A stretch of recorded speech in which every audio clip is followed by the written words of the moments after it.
Hi అండి, నేను మీ గోదావరి పిన్నిని. ఈరోజు నేను ఆనియన్ కుర్మా సింపుల్గా ఎలా చేసుకోవాలో చెప్పబోతున్నాను.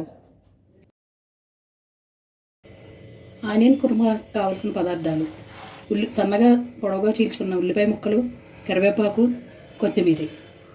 మిక్సీ జార్లో కొద్దిగా జీడిపప్పు, కట్ చేసుకున్న ఒక టమాటా, ఒక 3 పచ్చిమిరపకాయలు వేసుకుని దీన్ని మెత్తగా పేస్ట్ చేసుకోవాలి.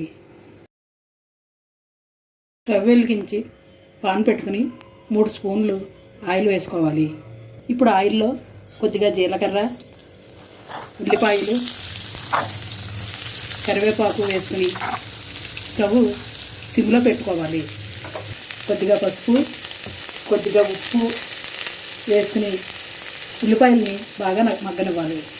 ఉల్లిపాయలు ఇలా మగ్గిన తర్వాత ఇందులోనే కొద్దిగా అల్లం వెల్లుల్లి పేస్టు, గరం మసాలా, ధనియాల పొడి, 2 స్పూన్ల కారం, ముందుగానే మిక్స్ చేసి పెట్టుకున్న టమాటా జీడిపప్పు పేస్టు కూడా వేసి బాగా కలుపుకోవాలి.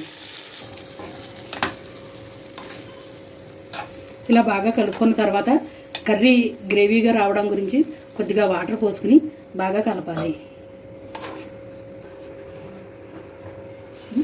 ఇలా వాటర్ వేసుకున్న తర్వాత స్టవ్ని మీడియంలో పెట్టుకుని మూత పెట్టుకుని కూరని దగ్గరగా అవ్వనివ్వాలి.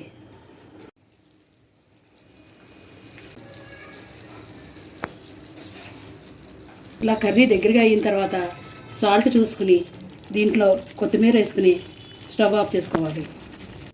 అంతేనండి, సింపుల్గా టేస్టీగా ఉండే ఆనియన్ కుర్మా రెడీ.